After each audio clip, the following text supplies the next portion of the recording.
Barbie is the newest movie directed by Greta Gerwig and written in conjunction with her husband Noah Baumbach. No, we hadn't discussed this at all. No, we had no plan. Barbie will undoubtedly be one of the funniest movies of the year. Hi, Barbie.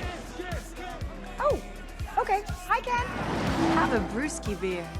My big guy is thirsty. I can't really explain how constantly funny it is. The visual gags work so well with all the satire in the movie, and the exaggerated real-world way of sexualizing women just works incredibly well in Barbie. You got fries with that If I said you had a hot body, would you hold it against me? Is that a mirror in your pocket? Baby, you are an I can see myself in your shorts. The set design is also incredibly well done.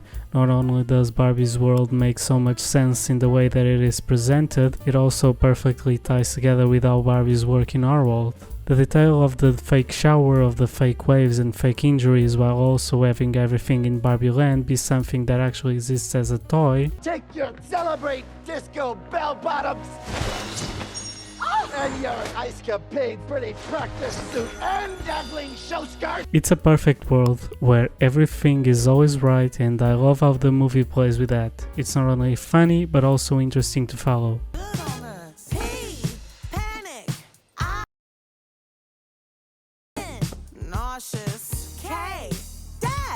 Helen Mirren's narration throughout also works perfectly well by giving us a more sarcastic and sincere view of the movie.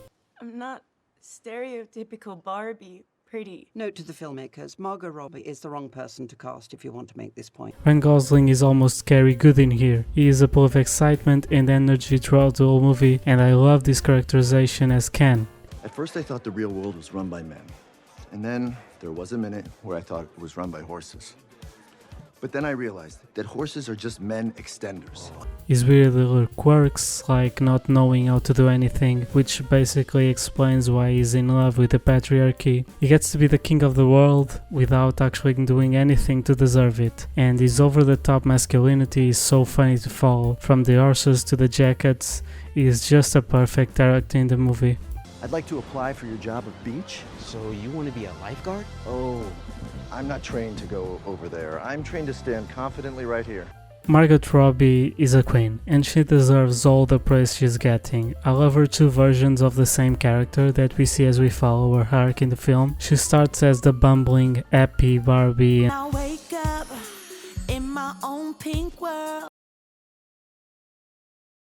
My homegirls, hey Barbie. And as the movie goes on, she becomes more and more of a real woman. She is funny and moving, and I felt a deep connection to her character because in a way she's representation of every little girl, from a happy thing full of joy and free from any real problems to slowly finding the cruel reality of our world.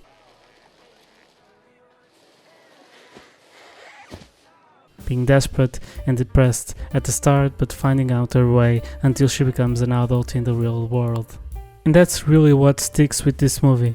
Its representation of society and its gender roles feels quite true and honest. You guys are clearly not doing patriarchy very well. No, no, we're doing it well. Yeah, we just hide it better now. And I enjoyed so much of the scenes when Barbie first goes to the real world. It's obviously very exaggerated to make it funny, but it does come from a real place that exists in our society. I did personally not enjoy Gloria's monologue.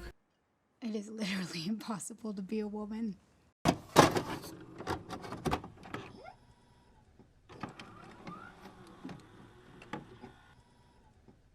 You're supposed to love being a mother, but don't talk about your kids all the damn time. You have to be a career woman, but also always be looking out for other people.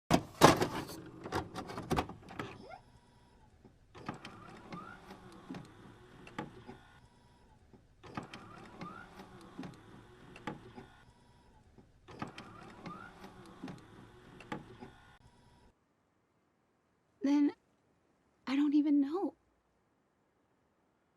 While I enjoyed her character, which just felt like an average woman, which is really who this movie is about in the end, and while I also did agree with everything she said in that monologue, I just felt that from a storytelling perspective that scene dumps too much information too quickly and abruptly. I feel like when these issues are tackled with more nuance and intelligence, the movie always comes to gain from it. Thanks to Barbie, all problems of feminism and equal rights have been solved.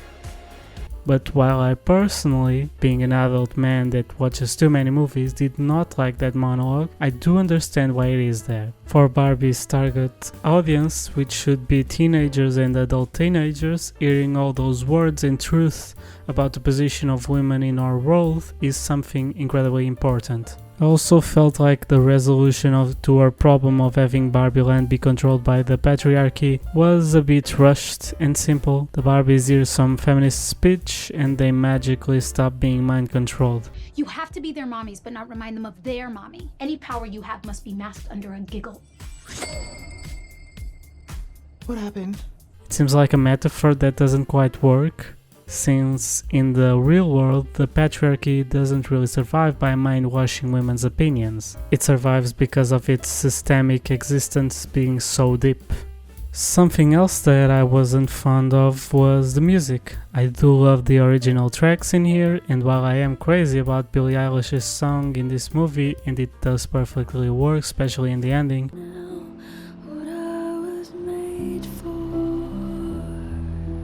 I did feel annoyed by some of the licensed music choices in Barbie. Made the movie feel a lot more corny than it was, and I'm afraid they will not stand the test of time. In 10 years those songs will feel like even more of a disservice to this movie. I want to use our first dancing routine at night as an example.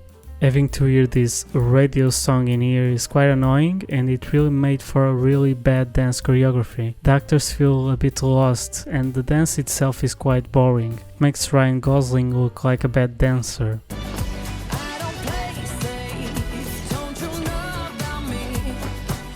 In comparison to our last dance routine, we see a much better choreographed dance sequence. It's also a lot better shot with bold long takes instead of quick cuts to hide the imperfections of an obviously not well put together scene. With an amazingly creative and funny song about orcans and their fight, Ryan Gosling is a star and is obviously an amazing dancer, so this is one of my favorite scenes in this movie.